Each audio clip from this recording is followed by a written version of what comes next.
The Chicago History Museum, the Museum of Broadcast Communication, and Chicago's own Newberry Library, recorded and broadcast by the Public Media Institute and Lumpen TV, present Pocket Guide to Hell's Tribute to Burr Tillstrom, the creator of Kukla, Fran, and Ollie, and all the Kuklapolitan players. This time, starring Brandon Cloyd, Rita, Dragon, and Laura McKenzie as Fran, in Rita, Fran, and Dragon.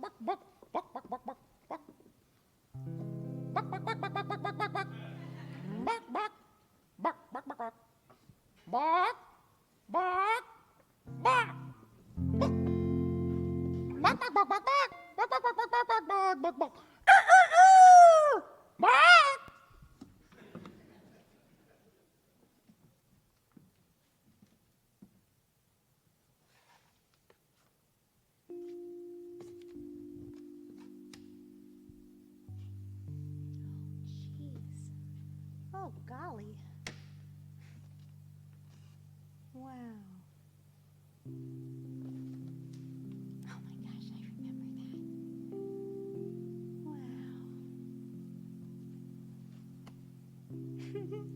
So silly.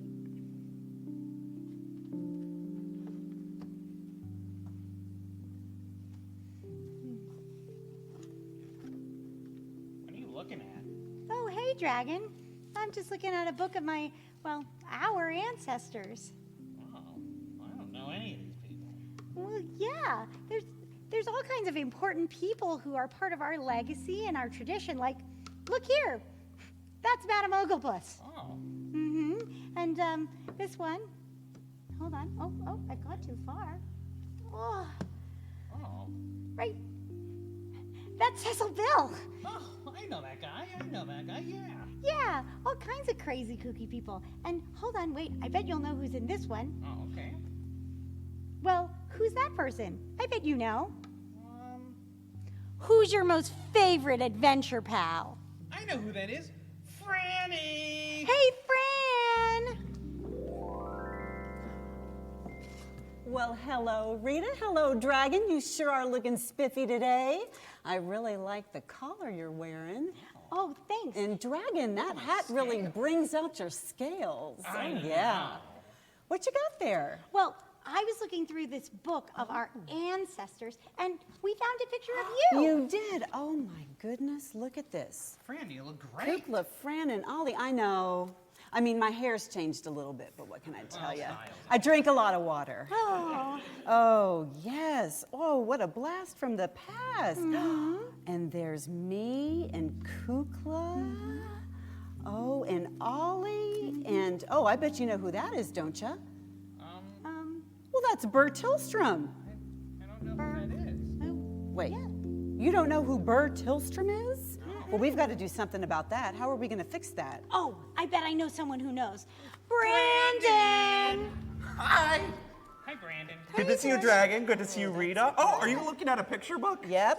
Yeah. There's Kukla, Burr, me, and Ollie.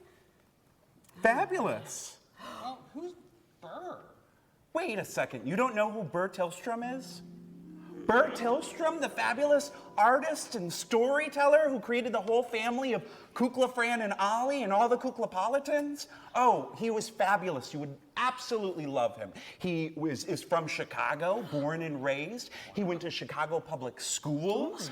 He went to University of Chicago. But he also went to Broadway. He created a TV show, and he's fabulous. And we're here to celebrate his 105th birthday, but also the 75th anniversary of Kukla, Fran, and Ollie.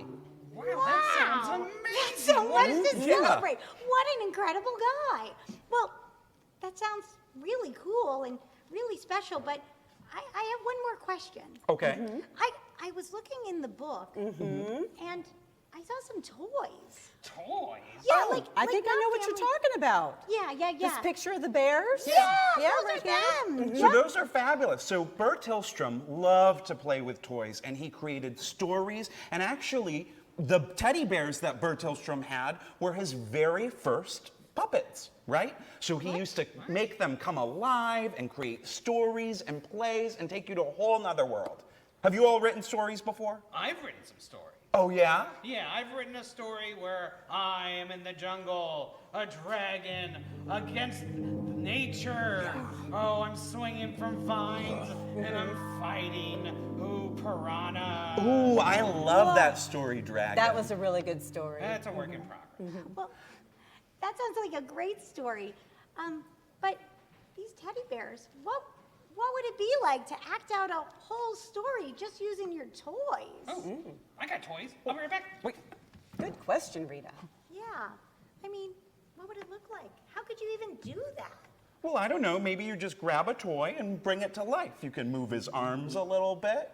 You know, make him speak, make him interact with the other toys. No, I wish you could just show me already. Well, actually, Rita, and Fran and Brandon, this is actually a very lucky moment here because it's funny you're discussing this. Our very first guest today is Kevin Michael Wesson, and he's here to do just what you've described.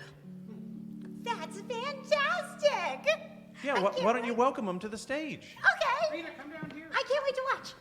So, Kevin Michael Wesson is a Chicago-based puppeteer and performer. You may have seen his work with Rough House Theater, Stop Motion Plant, Hot Kitchen Collective, Chicago Puppet Studio, Theater Unspeakable, or Theater Nobody. He's prepared for us a puppet performance piece accompanied by Burr Tillstrom's own words. I always followed my intuition, the best thing to do. Puppetry was strictly my own. It just came to me. As a child, I loved movies, especially the silents. I didn't see much theater when I was a little kid. We couldn't afford it. But we saw all the stage shows at the Balaban and Katz theaters. Remember those? All of the best vaudeville acts. Oh, my mother was a natural musician, and my father loved to sing and clown around. He was a natural dancer. I was about 6, 7. I'd go home and build a little theater out of orange crates and Christmas tree lights with dolls and teddy bears. I used to get little dolls. Oh, it was just terrifying for me to go to the store and buy a doll. Today, what a long way we've come. Today, there's no thought of penalizing anyone for liking some gentle things. So my dad would buy them for me. I would cut off the doll heads and attach them to bodies I made out of scraps of wood. I would be in the front parlor and put on a show with the dolls and miniature bears. I used a window shade as a kind of curtain. I learned how to construct a pulley system from draw drapes. My imagination was touched as I, without realizing, created a world of my own. The other kids on the block were a bit rough, but this was my sanctuary. I found a protection in this world. I created a power, not the kind of power wielded over another person, not in a neighborhood bully sort of way. Power over myself, maybe, creatively.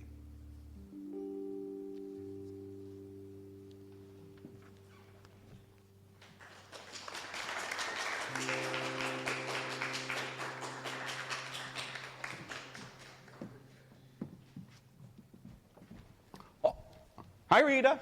Hi, Brandon. Wasn't that fabulous? It was fabulous. It's so neat that he used toys to tell a whole story. Yeah. Don't do that. Well, you gotta practice. But Brandon, was Yeah. Burr the first person to do that? I mean, were there other people telling stories using things they had around the house? I'm sure there were. People have been telling stories and creating theater for as long as there have been people. Wow. Hey, Chris, Chris. Yes, Rita? Yes, Dragon? do you think you could tell us some more about people in the tradition of telling stories using things they hold? I mean, well, Rita, we actually have another guest that can do just that. Another guest? Yeah, when Burr was entering the world, it was one that was already rich in puppetry history. And so to talk a little about that, we have our next guest, Dacia Posner. Please welcome her. Oh my gosh, I can't wait to hear what she has to say.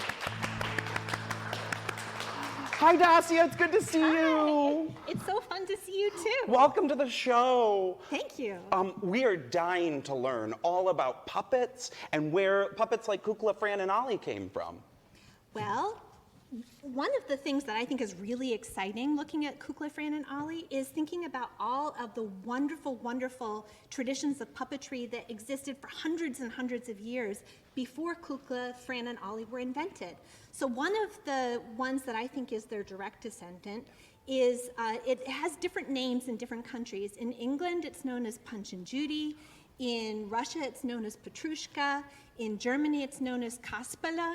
And some even say that the Karagos tradition in Turkey is also, that's very similar, even though that one's done with shadows. But in all of these places, there's a puppet that's a real troublemaker who always is getting into scrapes and always causing problems. And in the Punch and Judy and in the Petrushka traditions, there's also often a character that tries to eat Punch or beat Punch with a stick. Like a dragon. We have a dragon in this show, but this dragon would never beat anyone, I don't think, right? I don't know. He might be the troublemaker of this show. Yeah. And then that tradition was brought to the United States by lots and lots of immigrant puppeteers. There were Punch and Judy shows, there were Petrushka shows, there were Opera dei Pupi shows, which is an Italian tradition with rod puppets. There were marionette players.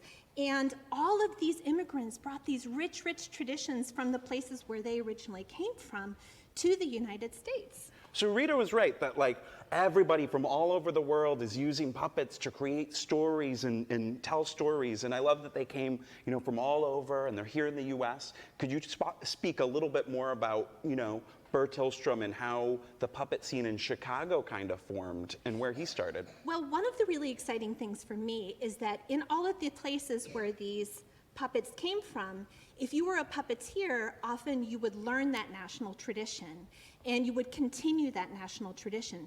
But because the United States was such a melting pot, and all of these traditions came from all over the place, there came to be this culture in the United States of a real do-it-yourself approach to puppetry and really being inspired from lots of different places. And so Burr Tillstrom came of age right when puppetry was really being taken seriously in the United States. There were lots of do-it-yourselfers.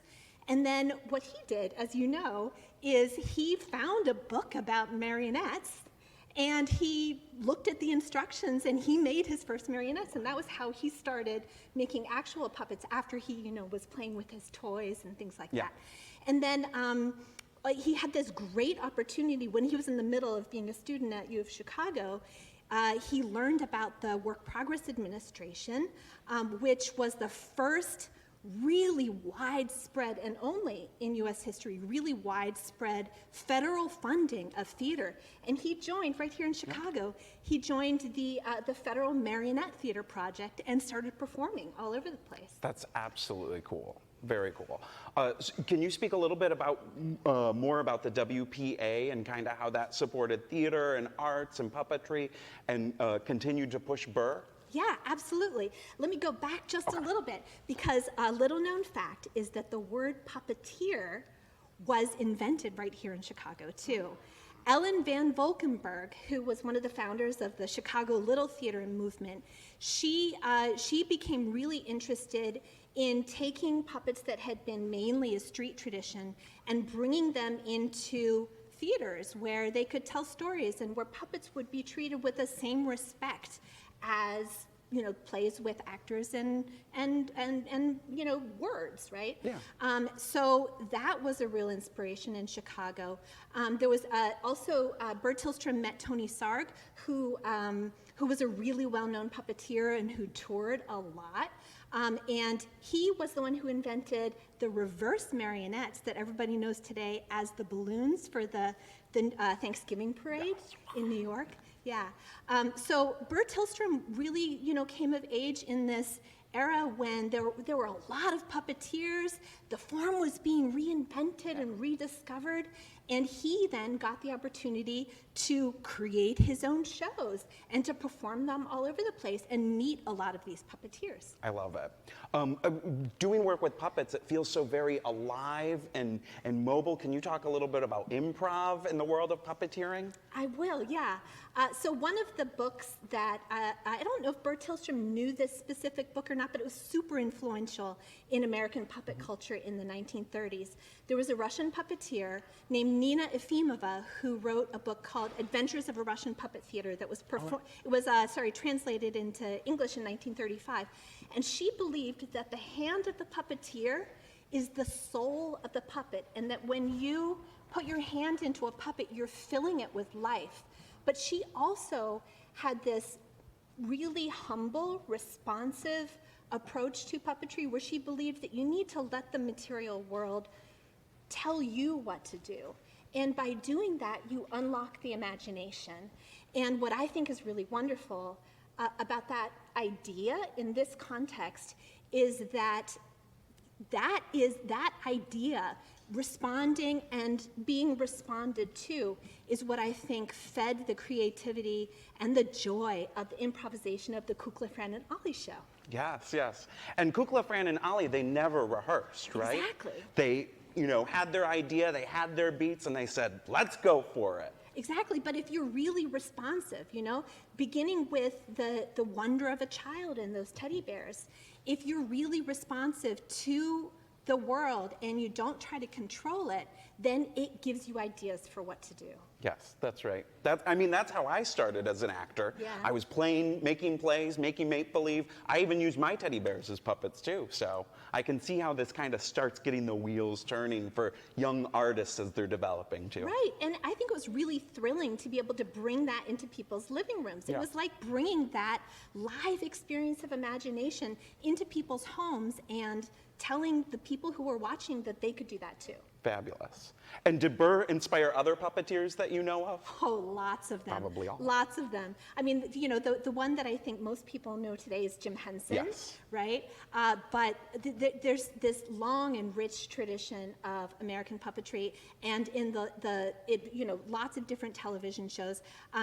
But one of the things that I think is exciting is that if you look at the American puppetry scene of the last 30 years, which you and I are really part of, right? If you look at the American puppetry scene of the last 30 years, there's a real renaissance. There's a new wave of people who are interested in experimenting with puppets. One of the most famous examples, of course, is The Lion King, with all those really wonderful puppets. I think that is, whether it's direct or not, that's still a real inheritor of this kind of tradition. Wonderful, wonderful. What is your favorite type of puppet? Oh, goodness, I like them all. I like them all. Let me think. Well, I perform with giant puppets usually.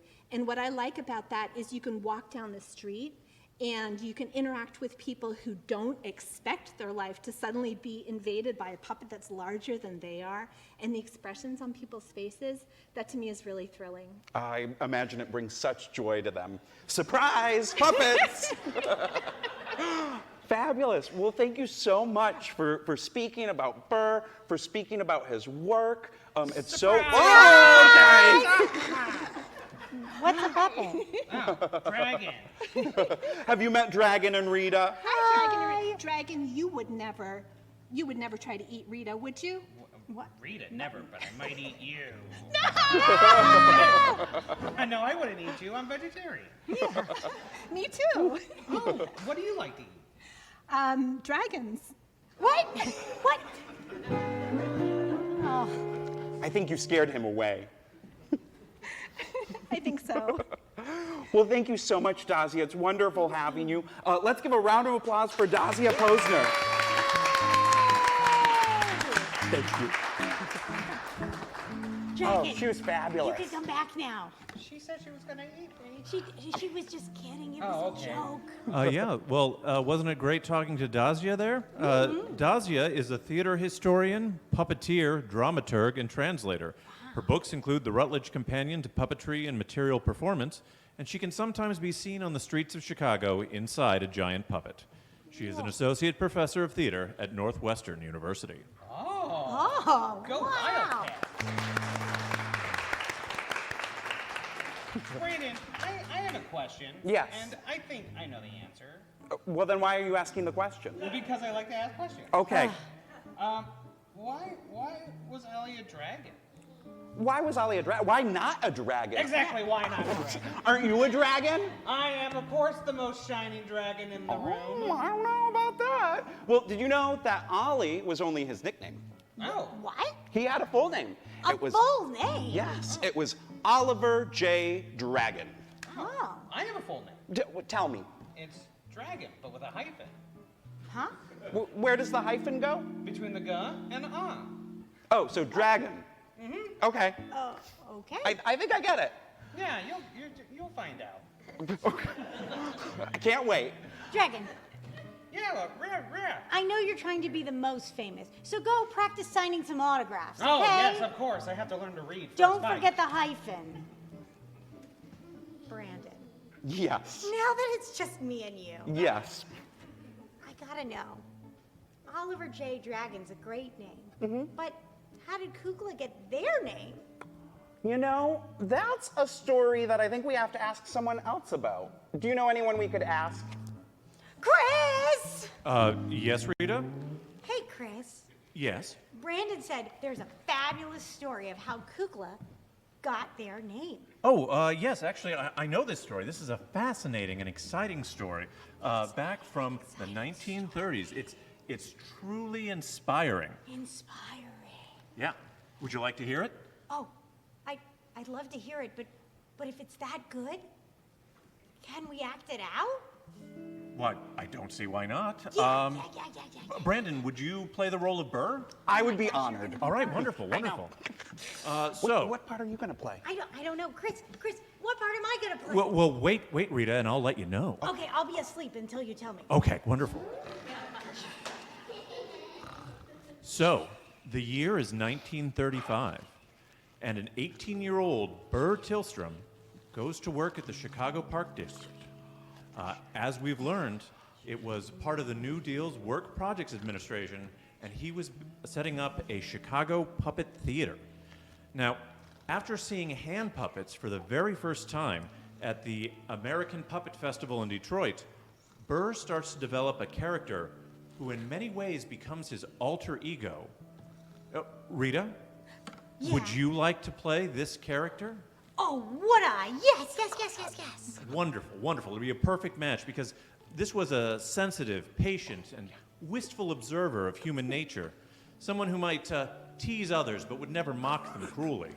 And Burr loved to bring this character around with him and show him off. Burr would have him in his overcoat, and if he was at dinner with other performers, suddenly there would be an appearance. And sometimes backstage with other actors and performers, he would bring his character out to comment on the events of the day. One such night, Burr was backstage visiting a touring Russian ballerina, Tamara Tumanova. Actually, do we have someone here who could play Tamara? Hey, Fran, come here. We need you. Quick. What? We're Fran. acting out a story. Oh, I love acting out. Fran, Yes. you are Russian ballerina Tamara Tumanova. Nah. And Burr and Tamara were conversing backstage, and at one point, Tamara is looking into the mirror. And at that moment, Burr produces his character and places it on her shoulder. Kukla! That's right. But what does it mean? It means little doll. It's a term of endearment in Russian. Adorable. I love it. And after that, Kukla was Kukla. Wow!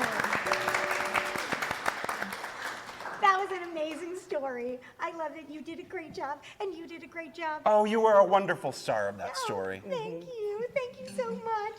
I feel like I'm kind of getting to understand the story of how Burr Tillstrom and Kukla, Fran, and Ollie really made something special happen. But I keep hearing this word everyone's talking about. Yeah, what's a puppet? That might get a little awkward. Yeah, should we tell them? Up to you. Maybe we should have someone else who has a little bit more Yeah, experience. that sounds good. Discuss. Chris! Well, it just so happens you all are in luck because we have a guest here who can tell us a little bit about puppets. It's Justin Snyder. Please welcome to the stage. Oh, hi, Justin. Justin is the principal puppeteer and artistic director of Opera in Focus, a fixture of the Chicagoland puppetry scene for the past 65 years. Through his work with Opera in Focus, Justin works to preserve the unique history and traditions of Chicago rod puppet opera. Wow. Welcome, I can't wait to hear what you've got to say. Hi, Dragon. Hi, Fran. Oh, she This is beautiful. This is Magda here. Magda is one of our puppets here from Opera in Focus. Magda here was actually built in 1956. And she's a particular part of the Chicago puppetry history is this style of rod puppet opera originated here in Chicago back in the 1930s. In fact, Ernest Wolf's original rod puppet opera performed at the World's Fair in 1939, and the opening act was actually a very young Burr Tillstrom. So Magda here is a part of that tradition. The famous Kungso Miniature Grand Opera was a fixture of the Chicagoland puppetry scene from 1941 till 1971, and that's where the art form of Chicago-style rod puppet opera was originated. I can show you a little bit here. I can hold your microphone Yeah, for you. sorry, it's a little difficult. How they're operated here, if I pull this ring here, this controls the head mechanism. It'll control her head movements up and down. They also have a back string here so that we can pull them back for those all-important operatic high notes. The arms themselves are attached, these rods are attached to the arms, and by moving these handles, we can cause their arms to move inward or outward, and they are capable of picking things up and carrying them around all with a little help from us. They can also be disengaged, they can sit and bow and stuff like that, but that's the basic mechanism of this style of puppet here. But the question of what is a puppet can really be anything. Kind of like you saw earlier with the little teddy bears, all the way up to, as Dazia mentioned, the giant puppets. Like any kind of inanimate object that a puppeteer can manipulate and breathe life into can actually be a puppet. It doesn't have to be this style of puppet, but anything could be a puppet, really. So a box of tissues could be a box puppet. of tissues could be a puppet under the right hands. The right puppeteer could actually manipulate a box of tissues and make it express emotion and definitely become a puppet for sure. And can we still see these beautiful puppets today? Yeah, we perform at our theater in Rolling Meadows, Opera in Focus, and we perform twice a week. We still perform Chicago-style rod puppet opera in the same exact tradition that they practiced back in the 1930s. And yeah, our theater, you can go to our website, operainfocus.com, for more information about that. Well, thank you so much for sharing. Thank you. And what inspired you to get into this line of work? My brother and I, we were very strange children, and yeah, we used to make strange like puppet movies and kind of like stop motion animated films. And when I was in high school, I was looking for a job that I wouldn't hate, and I heard about the puppet opera, and they were looking for puppeteers at the time, and I was lucky enough to get an opportunity, and I've just been there ever since. I've been there 23 years now. Next year is our 65th anniversary, and it's our 30th year in Rolling Meadows. Wow, congratulations. Thank you so much. That's so Appreciate it. excellent. Well, thank you so much for coming Thanks out for today. having us here. We appreciate it. Thank you so much. Yeah. Thanks. How about that? Wow. I know opera. Oh, Dragon, will you I please? know opera. And puppeteers, they must be like the biggest celebrities of all. It takes like so much talent and skill to do a thing like that. I mean, must did be you see? millionaires. They must be fanzillionaires. think, you would think. Yeah, I mean, moving an object like that, I know. that takes talent, practice, and a whole lot of skill. Well, Rita, I think you could do that.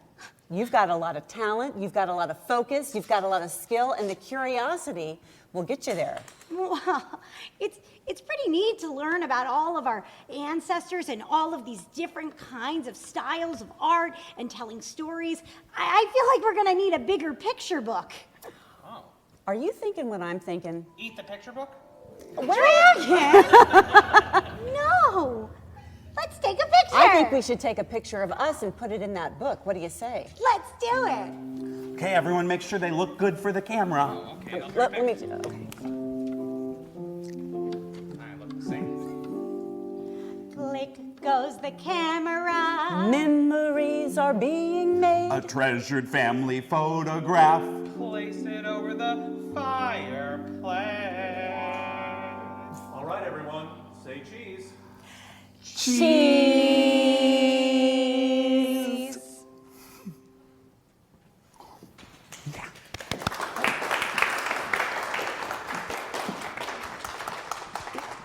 Rita, Fran, and Dragon was brought to you by the Newberry Library. The Newberry Collection is a portal to more than 600 years of human history, from the 15th century to the present.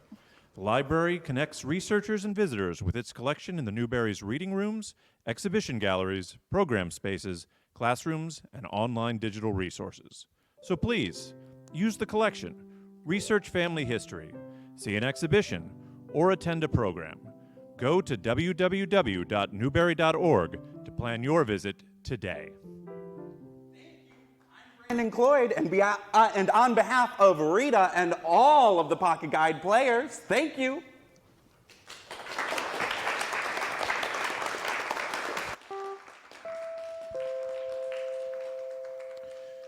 The Chicago History Museum, connecting people to Chicago's history and to each other, is proud to present Brandon Cloyd, Rita, Dragon, and Laura Mackenzie as Fran in another episode of Rita, Fran, and Dragon.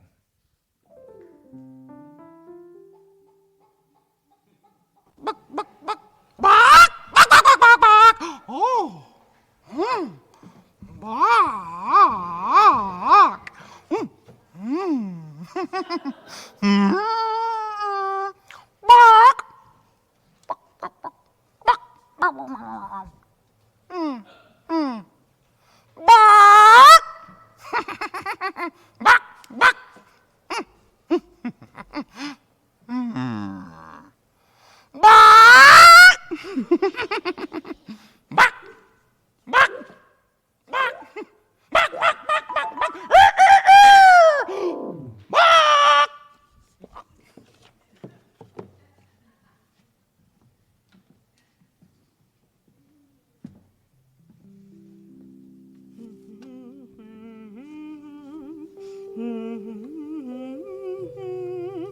Hey, Fran.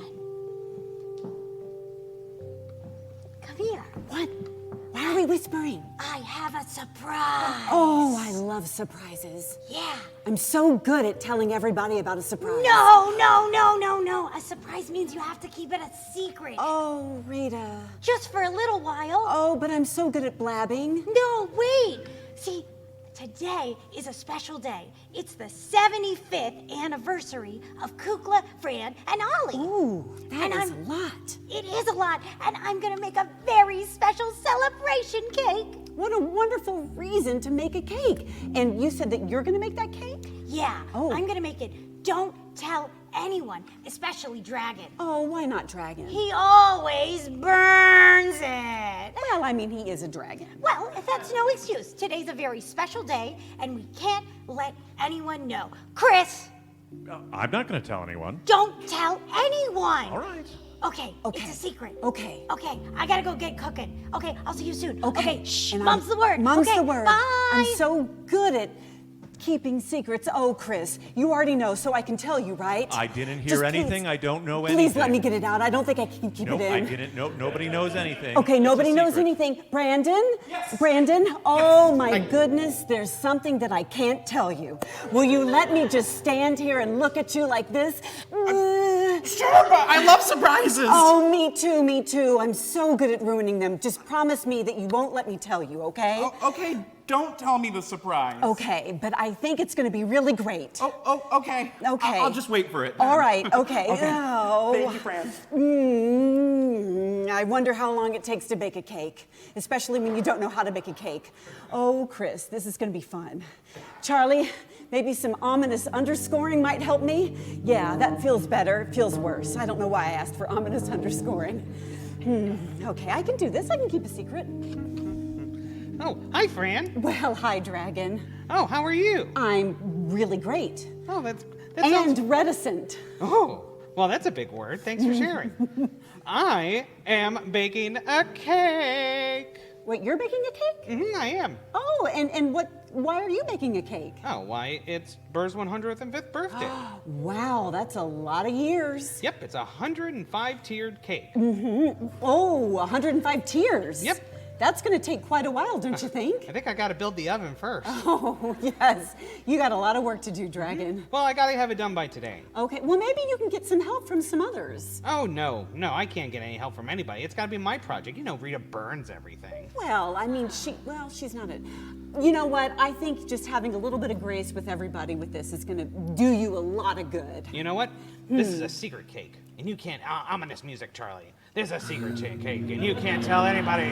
Oh, Dragon. That's right. Neither can you, Chris. I see you. Your secret's safe with me, Dragon. Thank you. Okay, well, I won't say a word to anyone. Okay, you know great, how much secret I cake. love that. Oh, Chris, please. I didn't hear anything. I don't know anything. I wish There's you nothing wouldn't to say that to discuss. me all the time. Brandon! Yes, coming. Brandon, remember that thing I couldn't tell you? Yeah, the surprise. There's I'm ready. something else that I can't tell you. Another surprise? But I'm a little bit worried. I think that we might need a plan B for our plan A. And you don't know what plan A is, so it's going to be hard for me to ask for you to get a plan B ready, but can you just get a plan B ready? You know, I think I can figure it out. Okay, thanks. Okay. I'm excited for the surprise, though. Oh, me too. Okay, here we go. Okay, Charlie, I don't know if I can do this.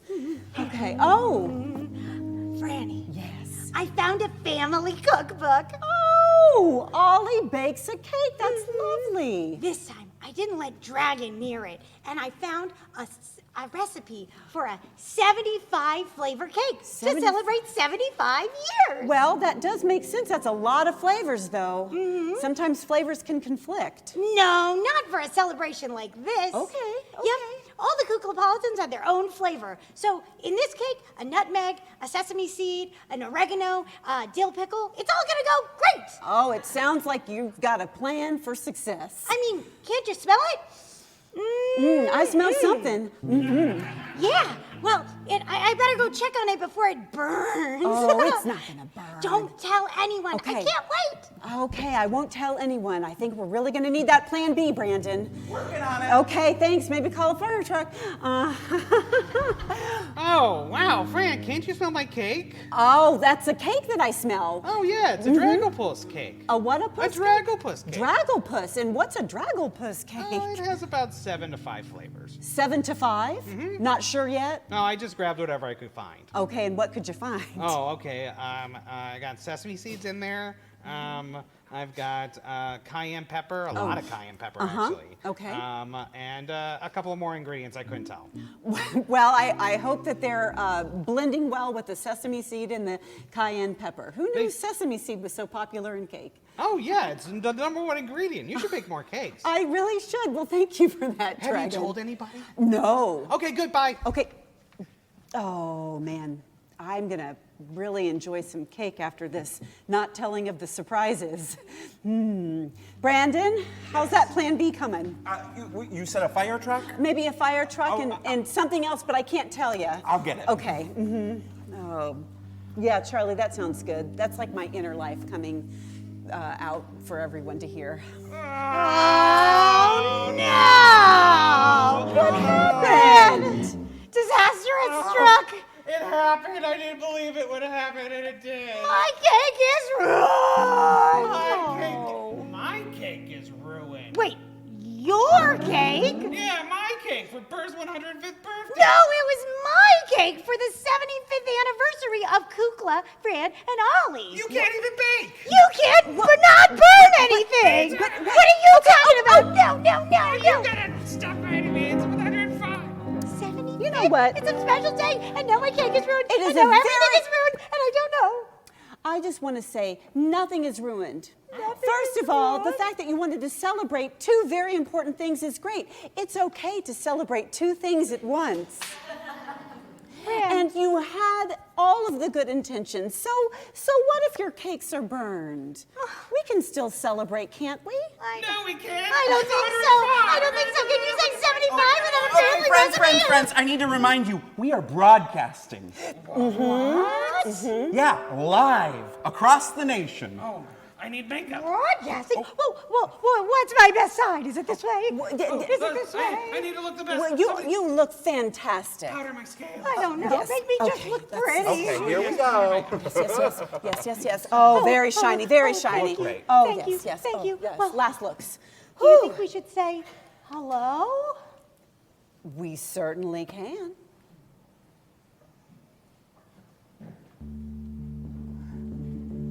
Hey, Dragon, can you cue our music? Oh, yeah, hold on 1 second. Okay. Hello. Hello. Hello. Hello to the Chicago History Museum. Hello to the Museum of Broadcast Communications. Hello to the Newberry Library. Hello to all of you. Break it down, Charlie. Hi out there in broadcast land. Hi, studio audience. Hi, Dragon. Hi, Fran. Oh, well, hello, Rita. Hey, Chris. Hi, everyone. And hello, Charlie. Well, that was fun, but I want to learn more about broadcasting. Well, broadcasting is a little bit of science and engineering, and let's just be honest, magic. See, that camera takes your image, and that microphone takes our sound, and it transmits those through magic to a transmitter, and in the transmitter, then there are tubes. Excuse me, Fran. Yes? Do you need some help explaining how television is broadcast? Well, how lovely for you to say that to me right now. I was about to talk about the tubes. Yes, well, you're actually in great luck. You won't believe it. We have another guest here who can do just that. Get ready to welcome Paul DeRica. Oh, fantastic. Hi, Mom. Paul is the Director of Exhibitions at the Chicago History Museum, which is home to the Burr Tillstrom Papers and Archives, where you'll find puppets, props, sheet music, scripts, and more from Kukla, Fran, and Ollie. Many years ago, Paul started Pocket Guide to Hell, a series of free, fun walks, talks, and reenactments to bring moments from Chicago's past, like this one, to those of us here in the present. Wow. Let's go hear what he has to say. Hi, Paul. Would you like a last look? Yeah. Yes. Hello. Hi. Hey, Fran, it's great to be here. Well, we're so thrilled to have you here. So I thought I could tell you a little bit about how the TV show Kukla, Fran, and Ollie came into being and how it was produced. What do you think about that? Oh, I love it. Okay, so let me take you back to October 13th, 1947 at the WBKB studios located at 190 North State Street in the city of Chicago. It's still there. You can still visit the building. Cool. And on that day, there wasn't a studio audience like we have today. It was a very small space, even smaller than the one that we're in right now. And Burr and Fran were joined by a wonderful crew of people, much like the crew that you have here, who helped them create the show. There was the producer, Beulah Zachary, who lent her name to the Beulah Witch, who was a very popular character. There was a director by the name of Louis Gomowitz, known as Gomi. There was a prop master and who helped with costumes, a guy by the name of Joe Lockwood. And they had their own musical director, just like Charlie, a guy by the name of Jack Fascinato.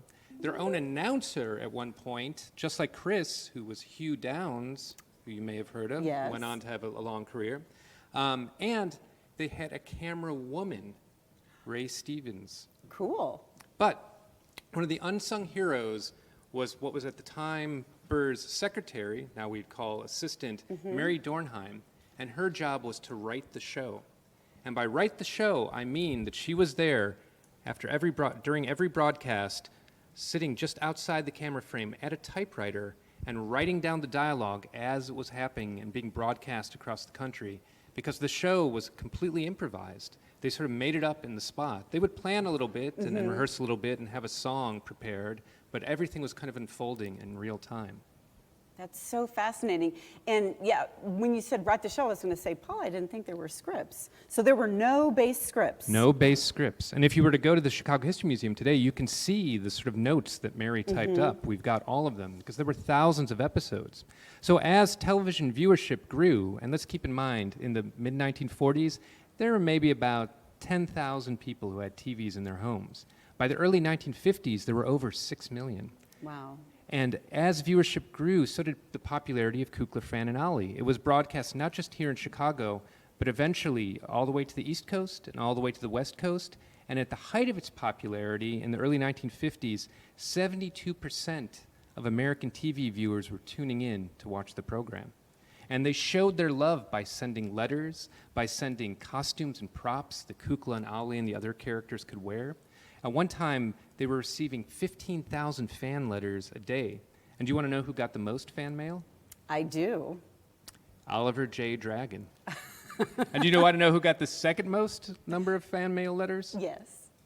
I hate to tell Rita, but it wasn't Kukla, it was Beulah Witch. Wow. Kukla got the third most, despite Kukla's day being at the lead of the show. That's so funny. But all good things eventually come to an end, and the program shifted from its original network to NBC in its second year, and then went back to ABC later on, and sometimes the length of the program would change from being a half hour to 15 minutes.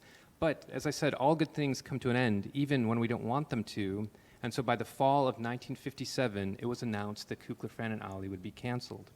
And at that time, thousands of letters poured into what was ABC Studios at that time, basically saying, how could you do this? How can you take away this program? This is the whole reason I have a television set. I want to throw my TV out the window now. And there was one letter that I found when I was doing research that really kind of stuck with me, and I think says how much this program meant to people. It was written by a woman living in Riverside, Illinois, which is right outside Chicago. And at the beginning, she talks about how when she and her husband first bought a television, they weren't certain about it. They were a kind of older couple, and they didn't know if they would really like it. In fact, they called it the monster because they thought it was such an ugly piece of furniture in their living room. And then one day, they just happened to have it on, and they caught Kukla, Fran, and Ollie. And it was being broadcast around 6 o'clock, so it was right at dinner time. And so every day, she and her husband would have dinner with Kukla and Ollie and the other Kuklapolitans. And then she reveals that at the time she's writing the letter, her husband's been dead for about a year. But she still continues to have dinner at the same time every day, and she doesn't feel that she's eating alone because she's joined by Kukla, Ollie, and Fran. And she knows, too, that they won't blame her for feeling lonely, that they'll kind of understand how she's feeling because they treat one another with such kindness and respect. And that gives you an idea of how much this program meant to people. Because they improvised, because they were appearing daily, they felt like friends, like people you knew. They were connecting directly through the television screen to people living in homes across the United States. That's so powerful. It's awesome. So you have a really great anniversary to celebrate today. Yeah. Not just, Burr's 105th birthday, which is amazing, but also 75 years of a program that truly transformed television. Well, thank you so much for sharing that story. Thank you. Thanks. Thank you, Paul. That was so fabulous. Hey, yes, Rita? I just feel like this show is so important and our cakes are ruined. Well, Fran asked for a backup fire truck, but I bought a backup cake. What? I thought we might need it to celebrate. Oh my gosh. A special day? A special anniversary? A special birthday? How about a special song? Let's do it. For he's a jolly good fellow, for he's a jolly good fellow, for he's a jolly good fellow. It's his 105th birthday. And the show is 75.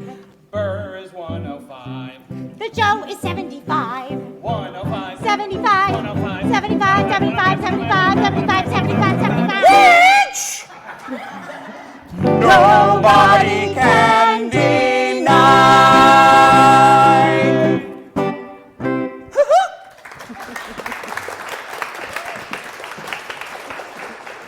Rita, Fran, and Dragon was brought to you in part by the Chicago History Museum.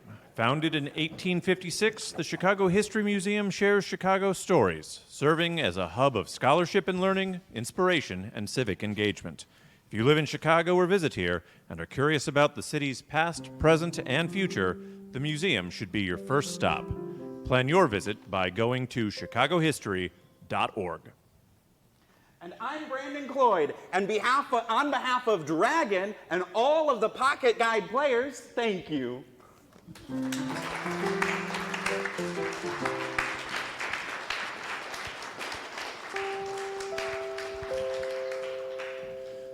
The Museum of Broadcast Communications, where you can dig deeper into the history of broadcast media, presents Brandon Cloyd, Rita, Dragon, and Laura Mackenzie as Fran in today's final episode of Rita, Fran, and Dragon.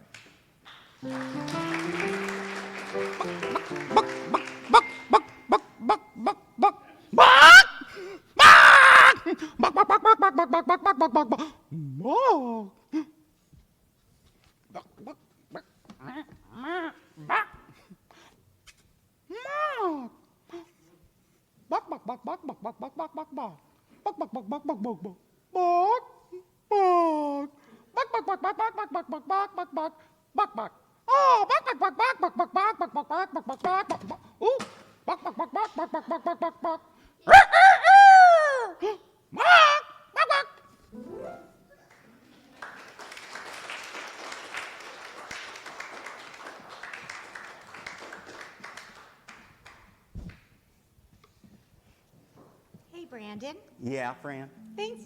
Oh. Wait, it's me, Rita. I know. You knew Sometimes that. I forget. I think you had too much cake. That was a good All that cake. cake went to, it was a good cake. I mean, it's so nice to celebrate together, but I'm kind of feeling bad about what I said to Dragon. Oh, well, did you apologize? Well, I can't find him. Oh, well, have you checked his toy room? I checked the toy room, and I checked the game room. I checked the gymnasium, and he wasn't in any of them. Maybe we could ask someone for some help. Hey, Fran. Yes? Hey, Franny. I haven't seen Dragon in a little while. Oh, Have really? you seen him? Well, he's not in his laboratory? No, I checked there, and I checked the library, and he wasn't there. You know how he loves to just get into a good book and snooze and then maybe take a walk, and I mean, he could be anywhere. Hey, Chris, Yes? have you seen Dragon? I haven't. Have you checked the solarium? The solarium, no, but I don't know. He didn't say he was going anywhere. Wait, Do you hear that? I hear something. did you guys bring any luggage with you? Well, I certainly didn't bring a hat box with me.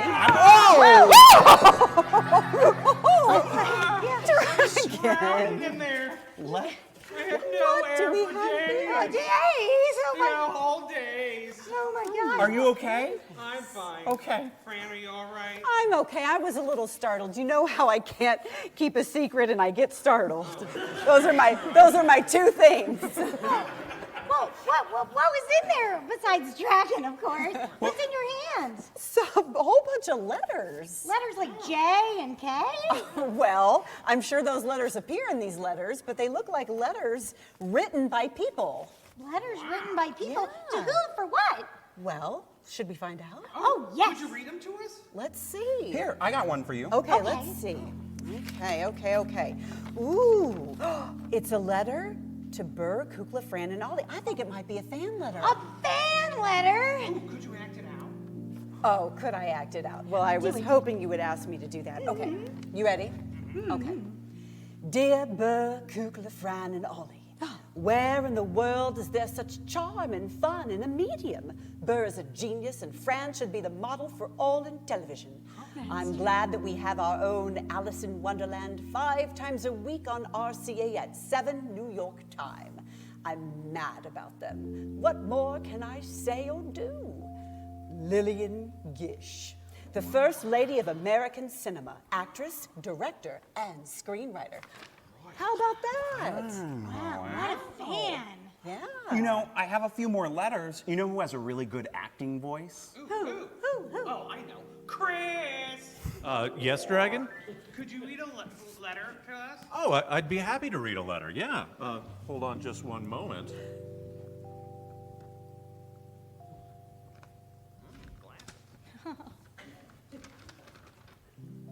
Dear Burr, at first, Kukla and Ollie don't seem like people.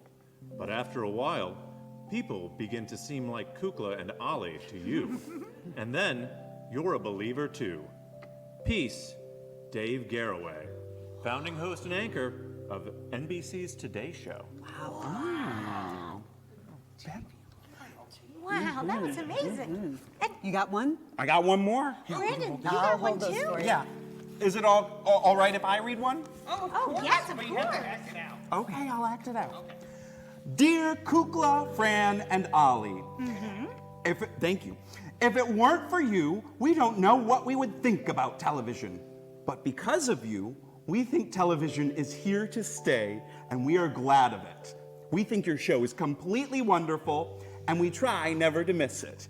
Yours, Orson Welles, director of Citizen Kane. Wow. Everybody watch this show. Everybody watch this show. Orson Welles is watching now. So many people were inspired by this show. I mean, I just feel like it's got so many fans, big, small, everywhere. It's a whole legacy. Dragon. What? I want to talk to one of our old friends who could talk to us more about legacy. Oh, I know who to talk to. Wally! Hey, Chris. Yes? Can you tell everybody about our friend Wally? Why, yes. Wally Podrozik is a writer, educator, event planner, and historian. Wally teaches at the University of Illinois at Chicago and is a TV curator historian for the Museum of Broadcast Communications. Wally has deep affection for the puppet and plush side of media, as a pair of penguin figurines topped his wedding cake. You should have been there for the wedding. Oh, I would have loved to have been. it must have been so cold to keep two penguins in place that whole time. Oh, sure. Hello. You know, we're talking about anniversaries, celebrations, 100 years.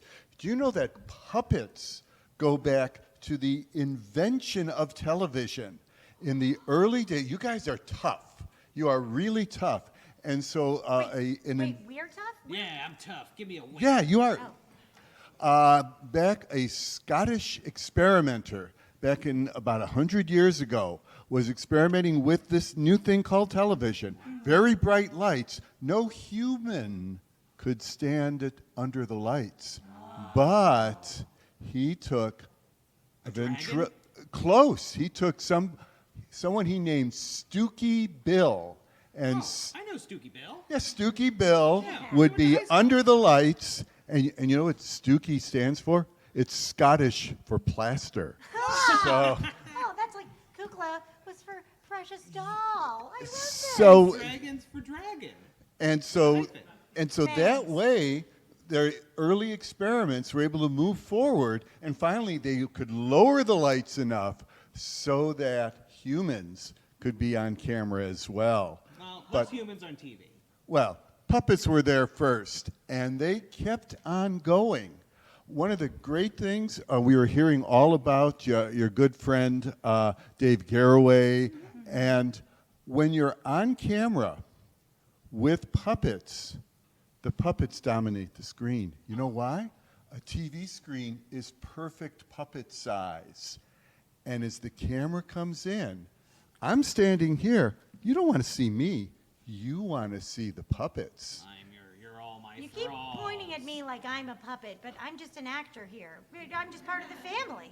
Okay, we're all actors here. So is that okay? Is that Trained okay? actors here. Trained, for heavily the trained, show. yes. Experience trained.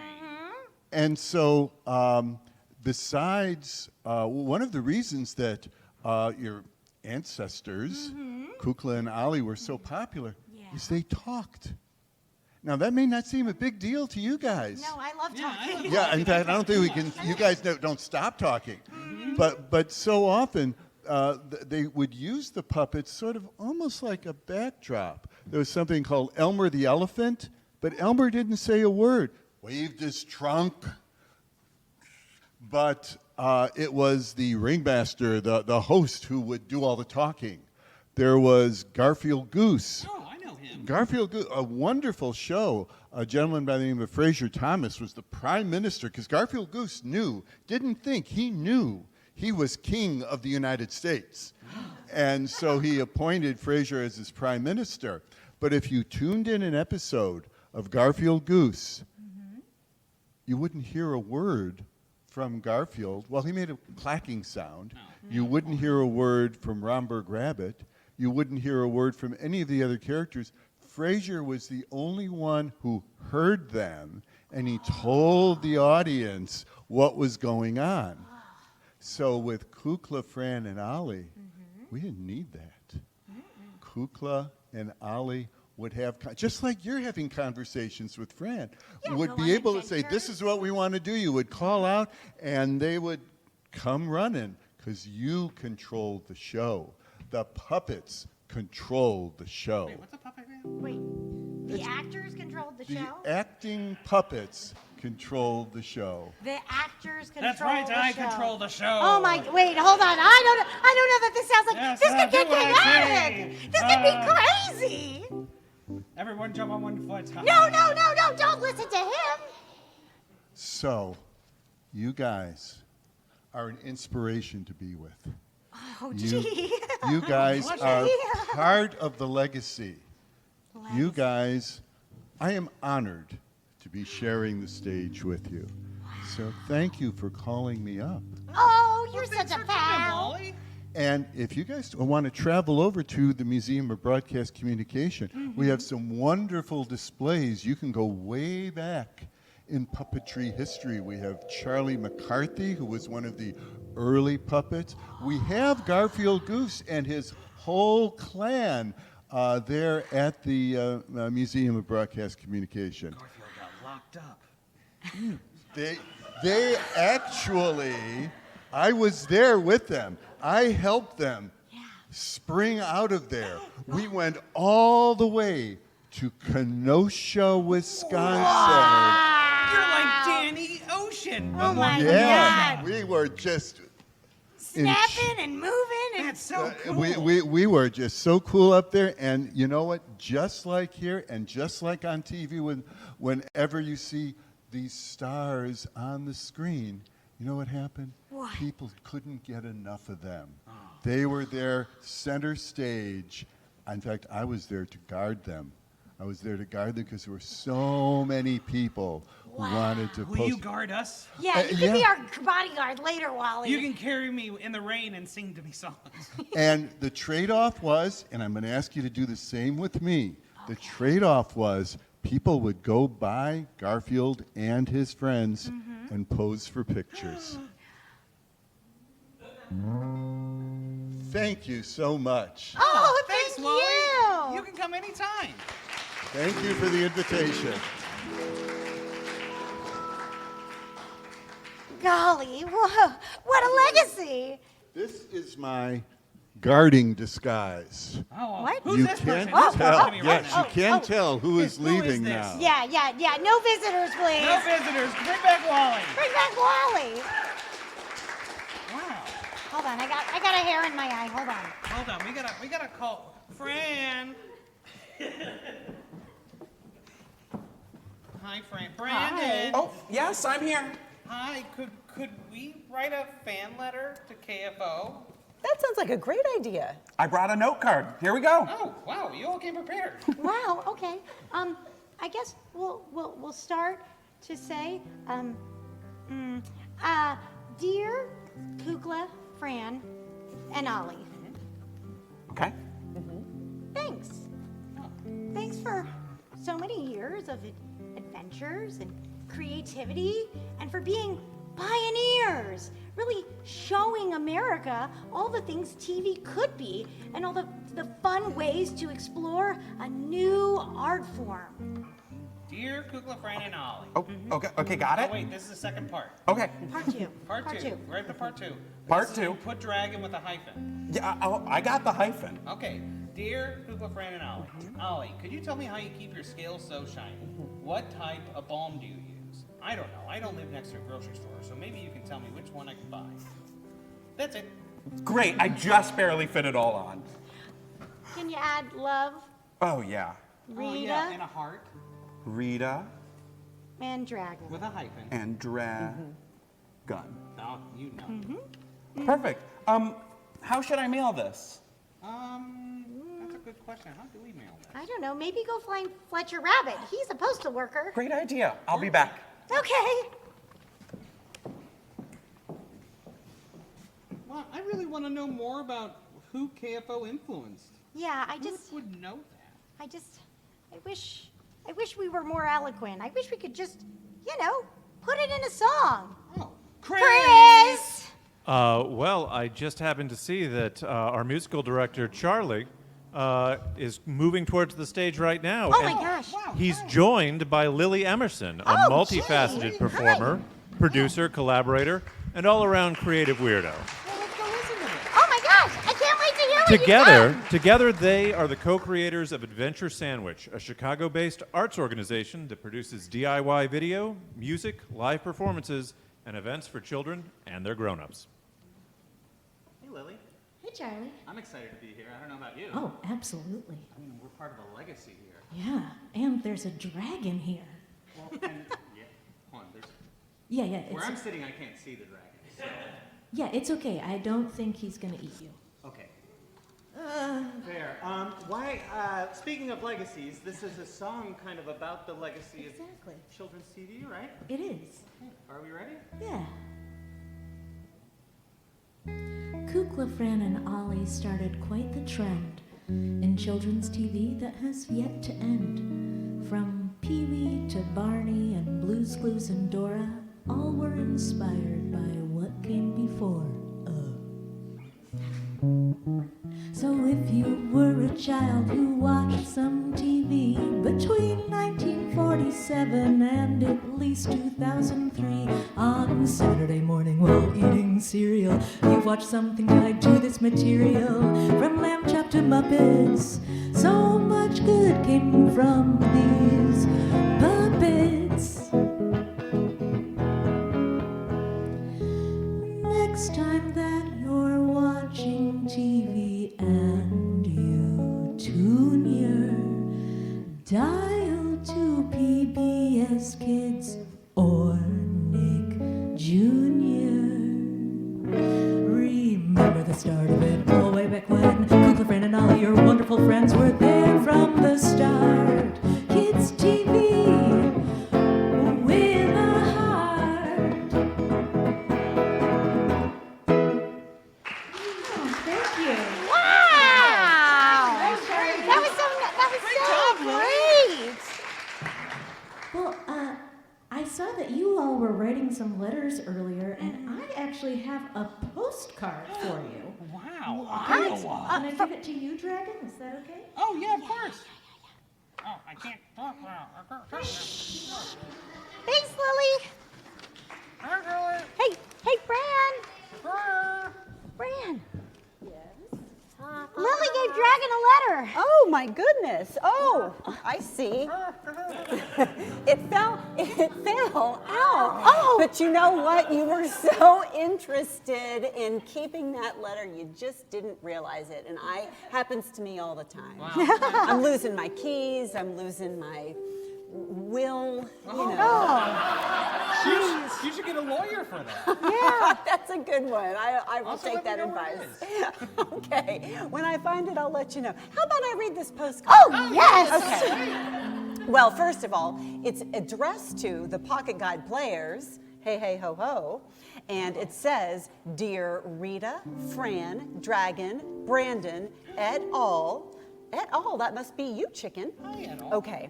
We love your show and tribute to KFO.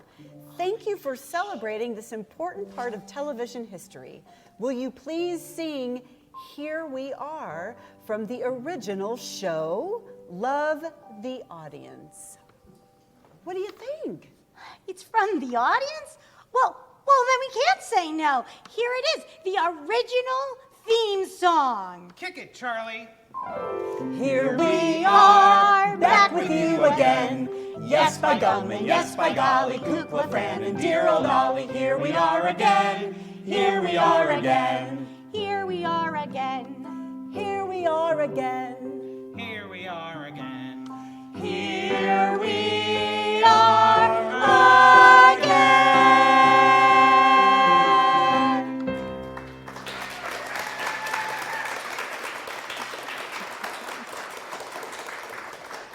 Rita, Fran, and Dragon was brought to you in part by the Museum of Broadcast Communication. The Museum of Broadcast Communication connects you to the past, present, and future of media. Visit our Chicago School of Television Gallery, featuring artifacts from Bozo, Ray Rayner, Garfield Goose, Sven Gulli, and more. Go to museum.tv to schedule your visit. And thank you all for celebrating 75 years of Kukla, Fran, and Ollie with us today. Thank you to the fans of then and now. And if you want to watch more Kukla, Fran, and Ollie, you can check it out on kukla.tv. And a big thanks to everyone watching here today at Co-Prosperity. Yay! And to our online watch parties at the Chicago History Museum, the Museum of Broadcast Communications, and the Chicago Public Library branches.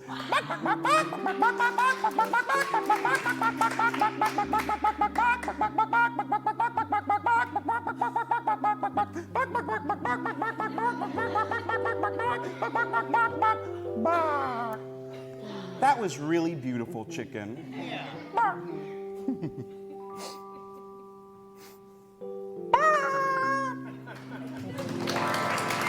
Rita, Fran, and Dragon was conceived and produced by Paul DeRica and Pocket Guide to Hell. Directed by Joseph Schubach. By Meredith Miller. Musical direction by Meredith Milleron. Direction by Joseph Schubach. Musical director Charlie Malave. Set designed and fabricated by Tim Dashnaw.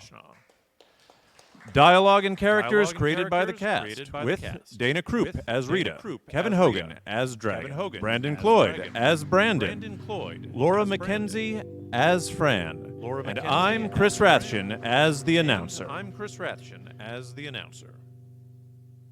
Bear puppetry created by Kevin Michael Wesson. Original artwork by Noah Ginex.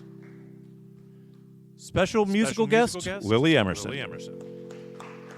Special guest speakers, Dacia Posner of Northwestern University, Justin Snyder of Opera in Focus, Paul DeRica of the Chicago History Museum, Walter Pedrazik of the Museum of Broadcast Communications, with special thanks to Tim Samuelson, Chicago Cultural Historian Emeritus, the Burr Tillstrom Trust, Mark Milano of Kukla TV, and a final thanks to our sponsors, the Chicago History Museum, the Museum of Broadcast Communications, the Newberry Library, and the Public Media Institute.